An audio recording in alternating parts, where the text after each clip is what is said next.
Welcome to another episode of Behind the Build, episode 3. Today we have Rob Atherton from Zeppelin Wireless. Zeppelin Wireless is an enterprise deployer within DeWi, decentralized wireless. So Rob, if you want to give us a quick background, your role at Zeppelin, and kind of just an intro would be great to start. Yeah, sure. So myself and a business partner of mine, Harry Dewhurst, worked together at Linksys for a period of time before we started Zeppelin. We started Zeppelin about a year ago, as you mentioned, as an enterprise deployer of DeWi. Harry and I worked together. I was the chief business officer at Linksys and had been on the board of Linksys. And then Harry, I helped bring him in as the CEO and then joined the company myself. So that was our first foray together. We started Zeppelin last June, really to focus on pushing the DeWi envelope as hard as we could. Amazing. Yeah, the connection to Linksys is very interesting because that's a large networking wireless type company. How did that shape your vision of DeWi, and how did that influence how you approach DeWi?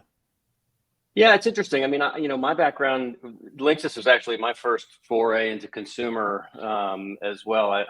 My legacy is more in networking and security for big companies, a lot of whom sell to telcos. So I started out at, when dinosaurs roamed the earth, at a company called Juniper Networks, who, sold to guys like AT&T, Verizon, big enterprise routing gear.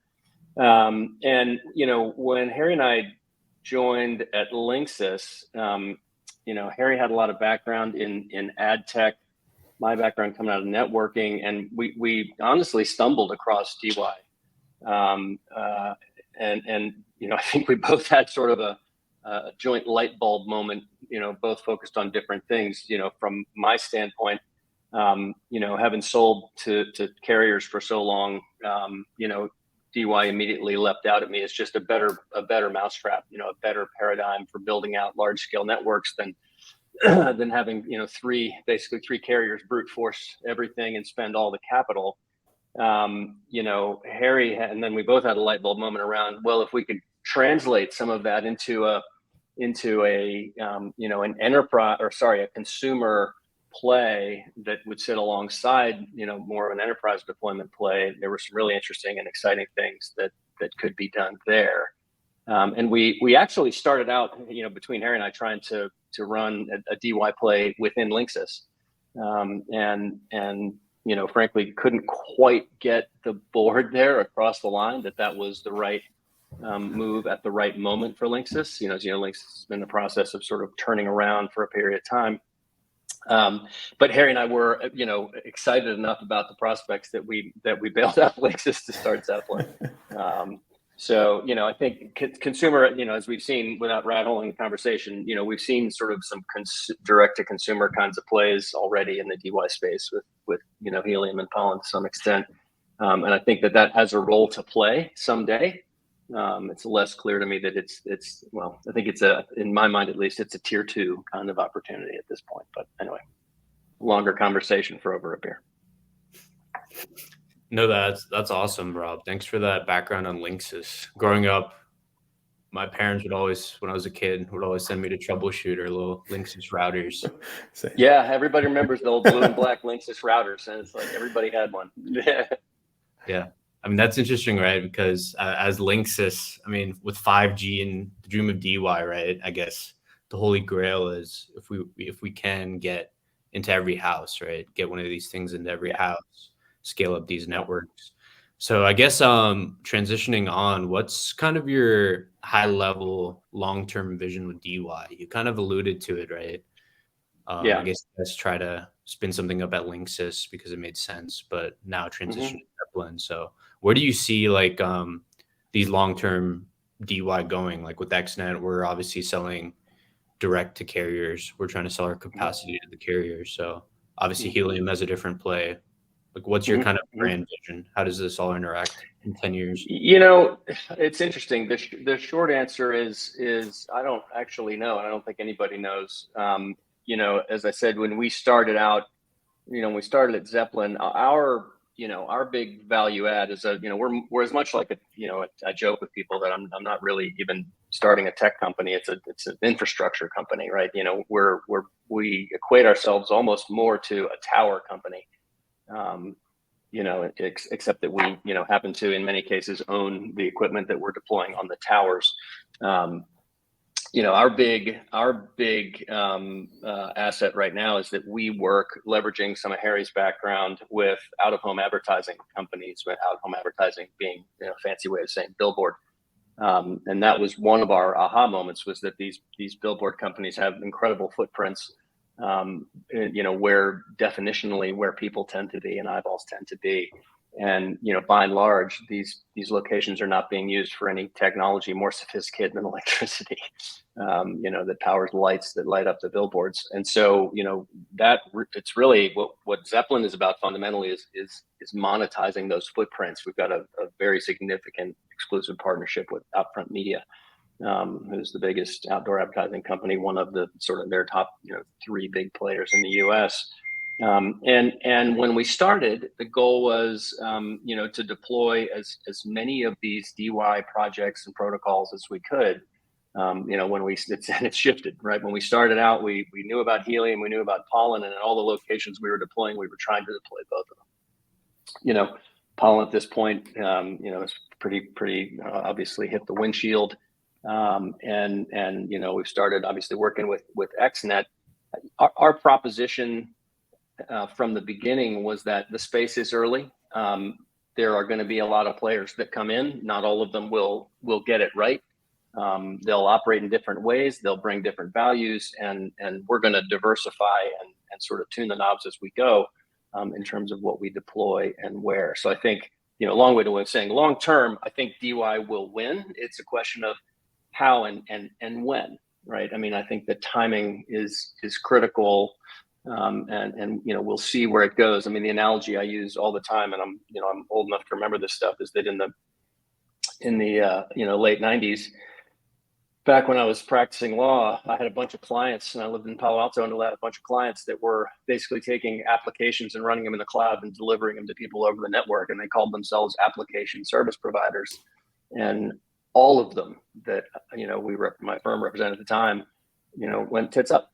And it was obviously the precursor to SaaS, which is de facto the model now, right? But I think it's in this vein of nothing new under the sun. I think this is DeWi is the right concept. I think there are lots of questions and lots of interesting opportunities when it comes to which manifestation of DeWi will take hold and when, or combination of them, right? I mean, I think that's one of the key things in the industry that's not where it needs to be today is collaboration, more collaboration between the various projects. But I can totally appreciate your positioning of Zeppelin as an enterprise deployer. You're spreading your bets a little bit, but having access to some really premium real estate. And, often at DeWi, you see this sort of weekend warrior types. And really, the best thing they can do is leverage a friends and family network. And that gives you some traction in a very narrow footprint, but that's where people stop. And to really level up, you have to have a degree of sophistication, because the counterparties you're working with demand it, right? They need insurance, they need representation, they need lawyers, they need so on and so forth. So I love that approach and that mindset. It totally clicks with me, right? And I think that's maybe we could talk a little bit about XNet, because I think that that mindset definitely translates into what XNet's trying to build. So maybe give us your perspective on XNet, when you learned about it, what jumped out about it, how you view the differentiation. Yeah. I don't actually remember exactly how we were exposed to XNet. I think, through one of our other business partners said, "Hey, we've been talking to these guys." At the times I mentioned, we were working with helium and pollen, starting to, and honestly, one of the concerns I had, and I mean, to be completely candid,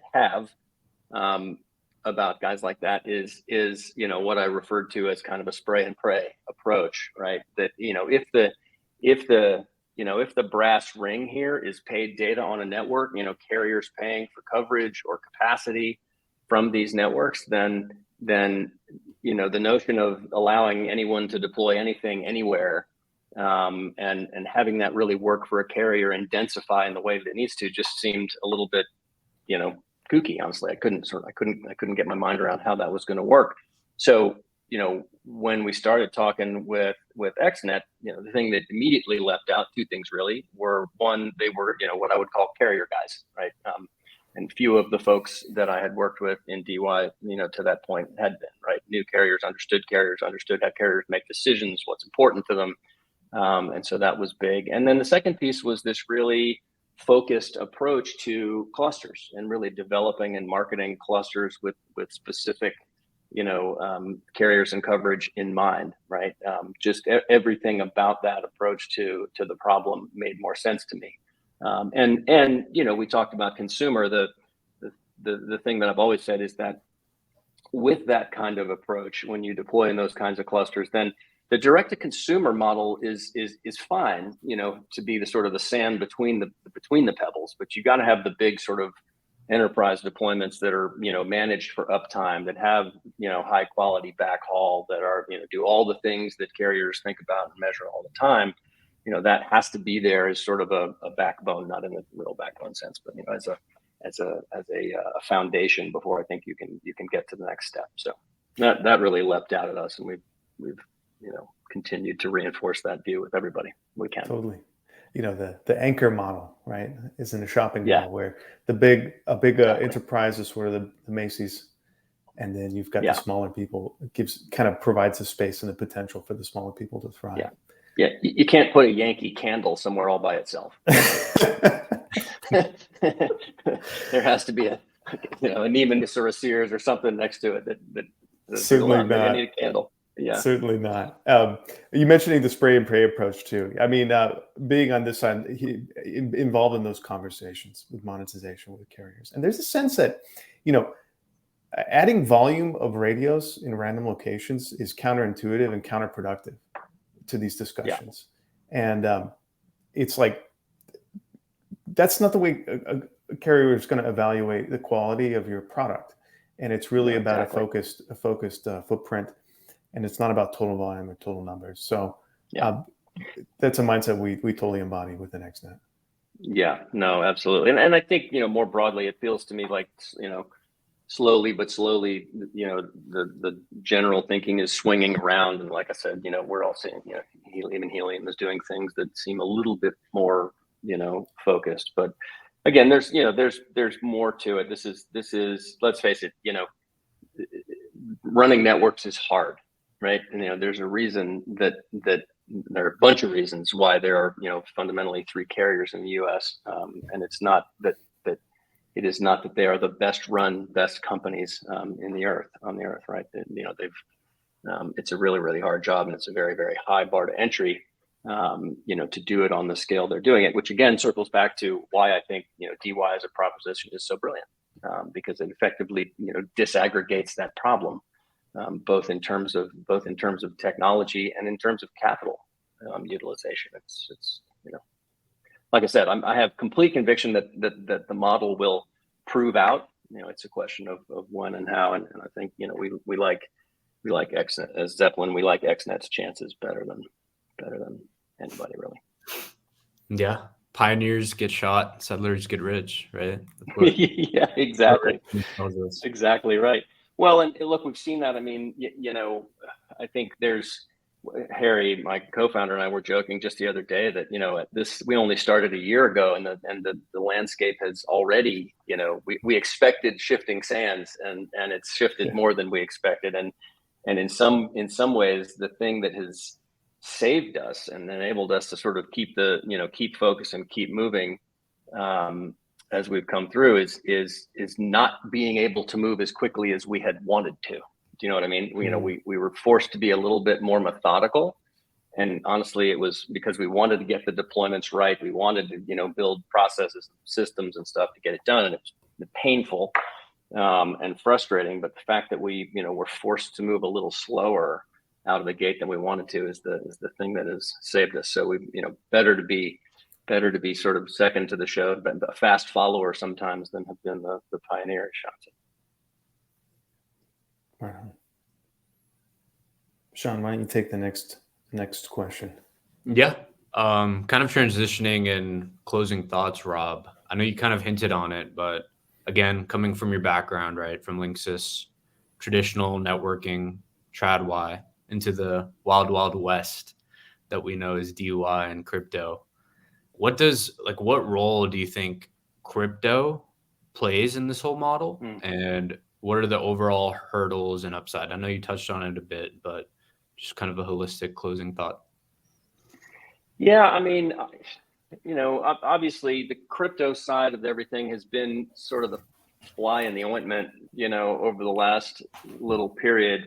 But I don't, I don't view it, I certainly don't view it as fatal to the concept, right? I mean, we all know that, blockchain as a technology can exist without, crypto and tokens, and you can do really, this does not say that we don't think, I think the crypto thing will light up again for a variety of reasons that are probably beyond the scope of this. But I think the fact of the matter is that, the decentralized nature of blockchain, whether or not the monetization is crypto, is incredibly powerful, right? And the ability to automate things more broadly, and I think this gets even more powerful as you think about some collaboration between some of the players. The the inescapable reality, of course, is that connectivity is so fundamental, in terms of a need. I was reading something the other day, not that long ago, that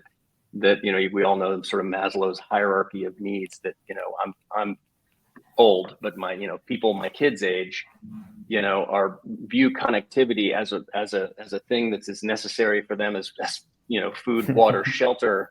This is not, and so that connectivity, the expectation more and more is going to be that it's pervasive. It's everywhere. That they don't have to do anything to go here and I've got to join a Wi-Fi hotspot, or go here and I'm going to use 5G. Oh, here, but I'm roaming, right? All that is complexity in this today that eventually, that is going to be abstracted out at some point, right? It simply has to be, in the evolution of technologies, right? And so the question is how. And I think that DeWi, whether or not it involves crypto, can be a key part of doing that, right? Where you have much, much more happening behind the scenes in terms of automation, almost the way carriers, roam today, right? It's gotten better, it's more seamless, but you can see there's still a ton of room for improvement. So, long-winded way of saying, I personally think the crypto side is interesting, and I do think it'll come back as crypto solidifies more as an asset category. But I think that the smart, the smart plays very quickly are going to start looking at, at Zeppelin, we're already looking at ways to diversify our revenue sources out of purely crypto, or revenue that's generated in form of crypto. And I think, and know to some extent, people are already thinking in those terms. It's like, how do we utilize some of these same concepts, some of the same structures, but not be hindered by, headwinds across crypto that really don't have anything to do with the underlying technology, the value proposition of DeWi, more broadly. So Definitely. that's our macro view. Yeah. Yeah, there's some headwinds with crypto. Hopefully we see some clarification in the United States and it gives them more solid ground, and more clarity is better. Sure. I mean, I think in just parallel, right, what we're building, DePIN, DeWi, if we really deliver something of value, like, I think that's a strong enough headwind. Like, they won't be able to turn their heads. We used a token to create maybe the next biggest carrier and make service just cheaper and more accessible. So I think it's all kind of playing together, and excited to be doing it. Yeah, I think there are a lot of reasons, both within and without DeWi, that ultimately, no one's going to be able to ignore, the role that crypto and blockchain are going to play in tech and financial markets and all sorts of things. But it's this, we're in this wonderfully, terribly choppy period right now where, frankly, we talk about this a lot at Zeppelin, just staying on the field to make sure you're there for the later innings of the game is part of the part of the goal, and knowing that, look, you're not going to get everything right in the first go. But as long as you live to play another inning or quarter, or, chucker, pick whatever your sport of choice is, then you're probably okay. You first got to survive. Yeah, exactly. Exactly. Well, yeah, we're all on the field, and I don't think we're leaving anytime soon. So thanks, Rob, for joining us. All right. Awesome Yeah, talking to you. enjoyed it. Great to hear your Thanks, thoughts. guys. Thanks, Rob. Yep.